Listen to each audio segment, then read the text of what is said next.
everybody, and welcome to the Human Echoes podcast. I'm Tony Southcott. And I'm Albert Berg, and oh boy, are we having some technical issues today. This was going to be a live review of Cloverfield Lane. We've been doing these periodically on the Fridays, and the tech gods were not smiling on us for this, so we're recording it, and we're going to edit it and put it out as soon as possible, hopefully by Saturday. We are here to talk about 10 Cloverfield Lane. Brand new sci-fi, horror, thriller, like all sorts of different genres from Dan Trachtenberg. Yeah, there's this really difficult to classify. It's a monster movie of sorts, but it does have a lot of sort of psychological elements to it. There's definitely thriller elements, not the song Thriller. Definitely thriller elements to it. There's definitely horror elements in places. I mean, just as a sample, there's the part where she's just climbing through those ducts to go and turn on the air filter, Tony. Yeah. Maybe other people aren't claustrophobic, but that was maybe the worst part of the movie for me. Just thinking about those vents are those are like normal size vents, not like movie vents that you could drive a small car through. Like, that's this was literally not Die Hard vents. These were like ducts that could actually be in a house. And people don't realize how sharp that tin is either. Like, I don't know if you've ever worked with tin ducting, but that stuff is so sharp on every edge. And I kept, like, I was getting all squeamish the whole time. Like, I told you this earlier, but I got a new Fitbit because my other one got lost in San Francisco. And this one actually monitors my heart rate. And mostly I'm sitting around like between 45 and 49. And there were a bunch of moments where I checked in this movie that I was into the 90 to 100 range, just from what was happening on the screen. To give a recap of the story, by the way, as far as it goes, and we're not going to make major spoilers here. However, if you want to go into the film completely fresh, you can stop the review now and know that both of us heavily recommend this movie because it's wonderful and you got to see it. It's the best movie I've seen this year. The most viscerally, like, it just grabbed me by the balls and wouldn't let go movie that I've seen maybe since Nightcrawler, definitely since we saw Darling in the theater. That it's just, my mind is blown by this movie. So go see it. If you don't want any spoilers at all, we're again going to keep it light on the spoilers. But, if you don't want to know anything, then just know that we recommend it. Yeah, this video is waiting for you whenever you get back. Go and make this a giant thing in the box office because this one deserves it. And it wouldn't even take much for this to be a super successful movie. It only cost $10 million for them to make it. But the general rundown of the story, at least as far as it sets up, is, and you can see most of this in the trailer, Mary Elizabeth Winstead plays this girl who is running away from some kind of relationship. We're not given really deep details on what went down or why she feels like she has to leave. All we get is like 3 lines from Bradley Cooper on the phone saying, "Please come back, it was just a fight," and her not talking to him. And in the middle of her not talking to him, I mean, by the way, just off the bat, she's driving and looking at her phone, not looking at the road. That to me was just, no, look at the road. Look at the road, you stupid movie person. I know that's not how it works in the movies. People don't actually have to look at the road because they're not actually driving. But it like, just that started me off feeling so tense. Just made even worse by what happens next. And she gets run off the road by this dude we don't see that she's run off the road immediately, but she gets in an accident, and it's cut together so viscerally. It's all from inside the car, so it's not like we're seeing giant shots of her flipping over, through some field. But the way it cuts and the way the sound is, you see her in the middle of a spin, it smashes the black. We see Paramount Pictures Presents, goes back into the spin again, smashes the black again, 10 Cloverfield Lane, the title comes up. And from that moment on, you are in this ride. She wakes up in some dude's basement, chained to the wall, with her leg in a splint. And the obvious sort of reaction is, oh my goodness, some crazy weirdo dude has kidnapped me, has me in his basement, I have to get out. And she's very resourceful, and we meet the crazy weirdo dude played by John Goodman, and at first it really feels like that her worst fears are that is in fact what's going on, that he has kidnapped her. He has this crazy story about how that everything outside is gone, how that the air is contaminated, how that there was some weird giant attack, and how if it's Martian weaponry, like it could be so much worse than he anticipates and all this. So like you've already got a guy that's pretty creepy, and then he starts mentioning stuff like that, and he just seems like he's off the rails.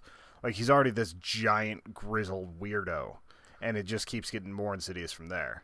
But he doesn't play it caricatured, and that's what I loved. There's such nuance in his character and you need that because he's crazy. Yes, your first instinct they definitely prove that throughout the movie, but he's also not always wrong. He knows what he's talking about a lot of the time. He actually is in the Navy. When he says, oh, those aren't Navy helicopters, those aren't our helicopters because I know what our helicopters sound like, so it's something else, some other country or whatever. When he says stuff like that, he's not lying. He's not making stuff up. He's not just delusional.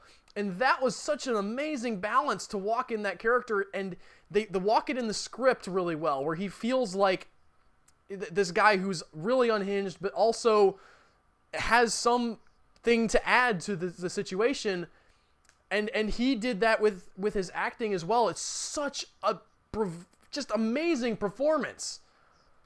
And like the character itself, it's like you said with the nuance, he's doing them a major favor. Like he almost has a right to be mad at them for the distrust. He's just got some major anger issues that make them trust him less. But this is his home, and he has literally saved their lives. But then things start to unfold, and you have things pop up, and this is where we're not going to get into too many spoilers, but this movie doesn't have a twist. Okay? And saying that is maybe even a little bit of a spoiler, but there's not like the one thing at the end that they're going to be like, boom, we got you. We made you think it was the one thing, and it wasn't. There's not that singular moment. No, it's not. Yeah, you're right. It's not Shyamalan. It's not like mind screw stuff. It's just bits and bits of information that you sort of, there's a puzzle.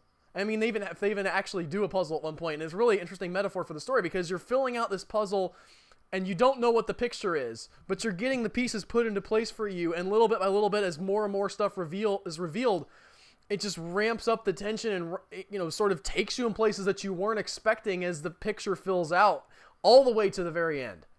Yeah, you could almost call it, like, as with all the other categories we've talked about, it could almost be a mystery because of some of the things that Mary Elizabeth Winstead's character is having to figure out. I think her name is Michelle in this. I'm going to double check that for some of these character names. Yeah, Michelle, Emmett, and Howard. Howard is John Goodman's character. Emmett is John Gallagher Jr., who he did a great job with it as well, although I haven't seen him in as much as the other two. No, I don't think he's as big a name, although if he keeps performing like this, he definitely will become one. One thing, you mentioned him, and it's not just him, but he reminds me the most of it, is the fact that there is a lot of unexpected humor in this movie.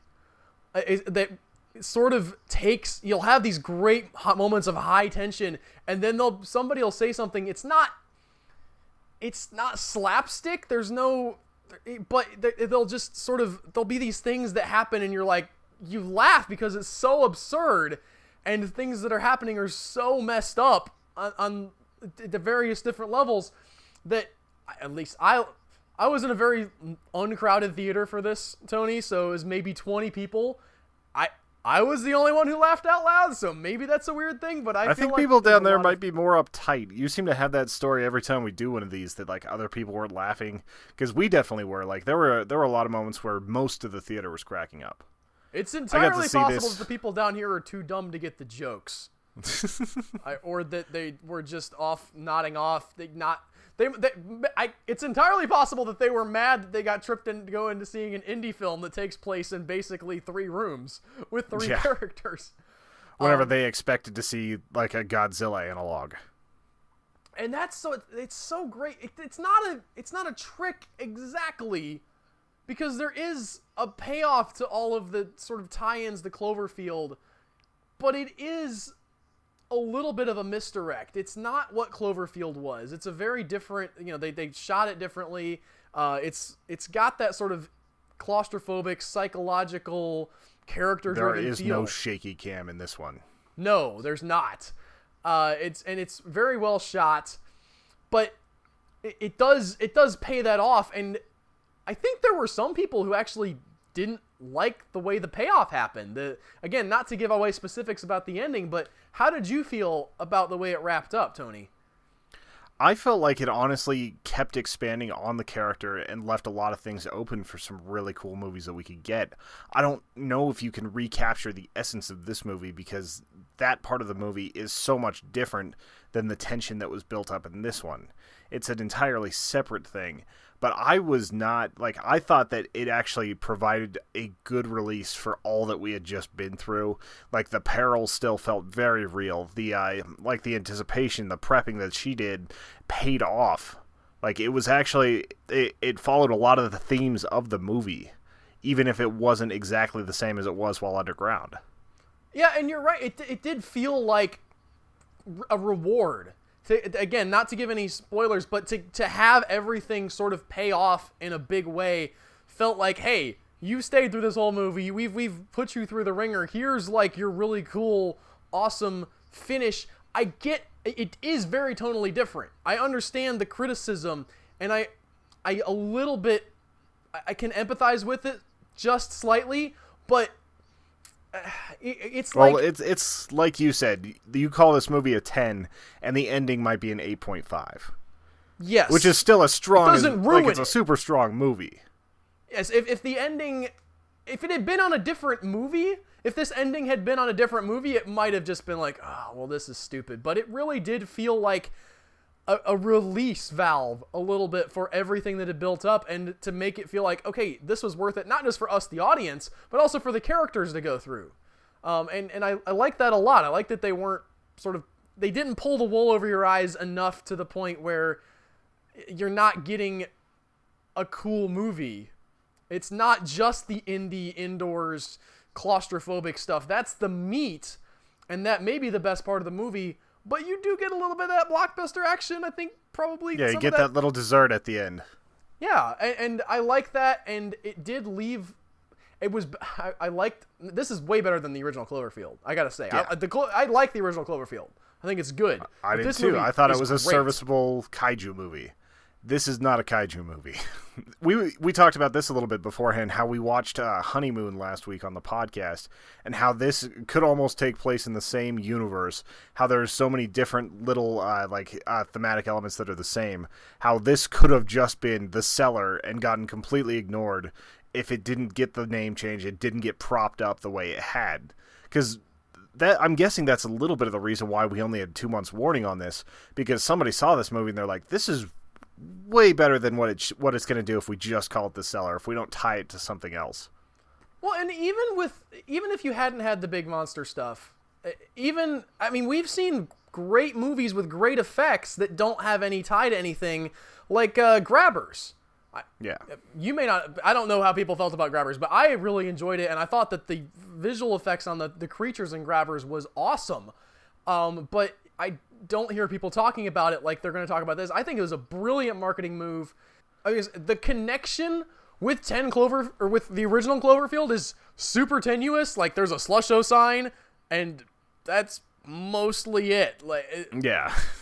But it's not hard to stretch it into the whole possible alien thing and giant monsters and all that off in the distance. It could make sense if you worked the timelines correctly. I wasn't one of the ones that was oh, this needed, where's the big monster and everything. You still had those moments where you hear giant things outside that are literally shaking the ground. You still have some of those elements, so I can see how maybe the Cloverfield monster from the first one is initial wave and the rest is the secondary. So, well, if you're a super nerd about Cloverfield, you know that that monster wasn't related to these monsters because of stuff that happened. The stuff and the things. If you played all the ARGs or you read up on all the ARGs for Cloverfield and 10 Cloverfield Lane, it really isn't in the same universe, okay? But it's sort of the same flavor. I did want to get back to John Goodman's performance, though, because there's several really great moments. he has the moment at the very beginning where he has these rules, not like a long list of rules, not like some weird horror movie thing, but he says specifically no touching, and it actually plays into the song that's in the trailer, and also they play that song in the movie, and he has on the jukebox. He doesn't have to say much for you to get how that he sees Mary Elizabeth Winstead's character as kind of a little girl who's maybe an analog for his daughter that isn't with us anymore. And there's that great moment where they're playing, what is the game? It's not Pictionary. It's not like Parcheesi or something like that. Like, well, they're saying word association game. Yeah. And they're trying, and the other guy character whose name I've forgotten, Emmett. He's trying to get John Goodman's character to say that his title is Little Women, and he gets little, and he's saying it's what she is. It's what she is. And little he's girl, like, little princess. Princess. And the script is so tight in that sense that from that, okay, this is how he's approaching this. He's creepy, but he's not exactly 100% a perv towards her. You get all these little clues and all these things that all tie together and chain together and pay off at the end, like big time. Definitely. Like it's a movie that I'm kind of wondering if it's going to have any sort of major award appeal, because I think it deserves it, especially for the performances that these people put on. Like, we've seen some good bottle stuff before, like Exam and a few other movies that had some really good performances, but both Mary Elizabeth Winstead and John Goodman just took it to another level. And I'm not sure that it'll be good enough to get any sort of like Oscar nominations or anything like that. This isn't typically the type of movie that would get those sorts of things, but it feels like they deserve it, in all honesty. Well, we haven't seen all the other... I mean, we are only in March at this point, so maybe there are 5 other performances or 10 other performances that are just going to blow our minds. We'll be like, okay, well, John Goodman wasn't that great. But it does seem like that this is a great performance that probably will not be in that conversation, unfortunately, because that's not how these kinds of movies are marketed. That's not the direction that you... Because to get those nominations, the studio has to be like, hey, look at our guy, look at our guy, look at our guy, and the guy has to show up and be like, hey guys, I was in this movie, I think you'd like to vote for me, and sort of beg people to watch your movie and maybe vote for it, because that's how the process works. I don't think they're going to put that kind of push behind it, but man, you're right, it feels like the kind of performances you could stack up against almost any Oscar contender and argue that this should at least be considered in a year like this. Even for just the musical end of it, like, I'm a huge fan of Bear McCreary. He's the one who did Battlestar Galactica. He did The Walking Dead. He's done a whole bunch of different compositions and sound design for numerous movies and shows over the last decade and a half. And he did this movie, and the score for it was perfect. I don't know if it was the theater I was in. I was in a brand new theater with a giant screen, and they had this XD sound. So, there's a point where John Goodman slams his hand on the table, and literally everything in the stadium or in the seats shook. I might have been in a better advantageous spot for it, but there was so much more gravity to the sound in this movie. Even whenever they're just playing music on the jukebox and other things are happening, the car crashes, things like that, where it's just so much more intense. And I'll be a little bit pissed if they don't at least get recognized for sound design and the score that I thought fit perfectly with this movie. You're not the only person. I didn't come away from it thinking, wow, what a score. But I know I've read several comments from people who were just really floored by the score, and more power to y'all. I'm not taking away from that. It just wasn't something that I noticed. I did really, really notice the sound design in a good way.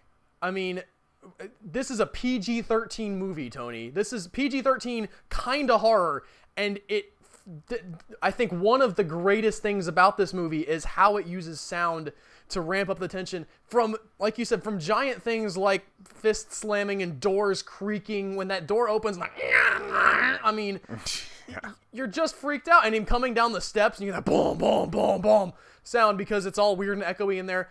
To little stuff like the aquarium sound in the background of 90% of the scenes. There's almost never any dead silence whenever they're even just sitting there looking at each other. There's always that weird, you can hear stuff going on in the bunker. It's like being in an airplane or something like that, where you can hear the air sifting.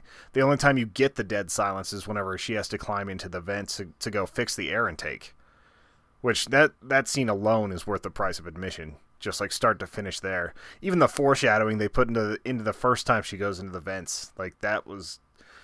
Well, I think like I you talked said about it at the before, beginning of the just review, so but yes, claustrophobic. So claustrophobic. So many things that you think. Times when you think things are gonna go wrong and they don't go wrong, and then the times when you're like, okay, everything's okay, and then boom, it's like, nope, it wasn't okay. It was not okay. I think that is everything that we can say without ruining the movie, for lack of a better word, for people who wanted to see a review but don't. Again, if you're watching this review to find out how closely is it linked to the original Cloverfield, it's not. But I think if you liked the original Cloverfield, you're gonna like this. And that's a weird distinction to make. And you could argue that it's a bait and switch again, but it's like they're taking away a Happy Meal and giving you a steak. They're saying, this is a really good Big Mac. All right, I like fast food. So that's not saying that, again, not trashing on Cloverfield, the original. But they're taking away something that's really good and giving you something that's just incredible and blowing your mind with it. Go see this movie.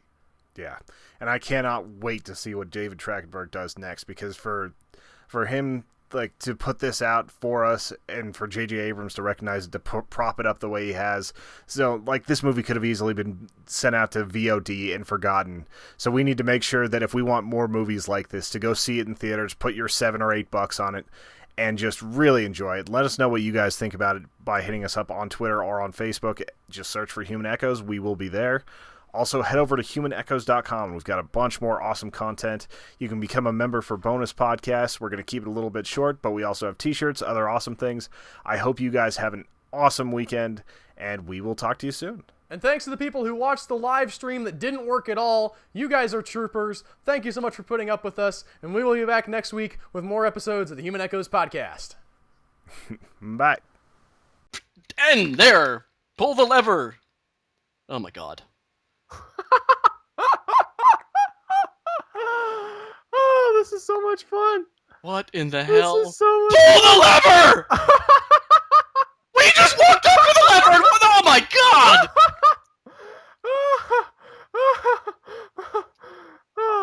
You kind of fluttered your fart there, Joe. What's going on?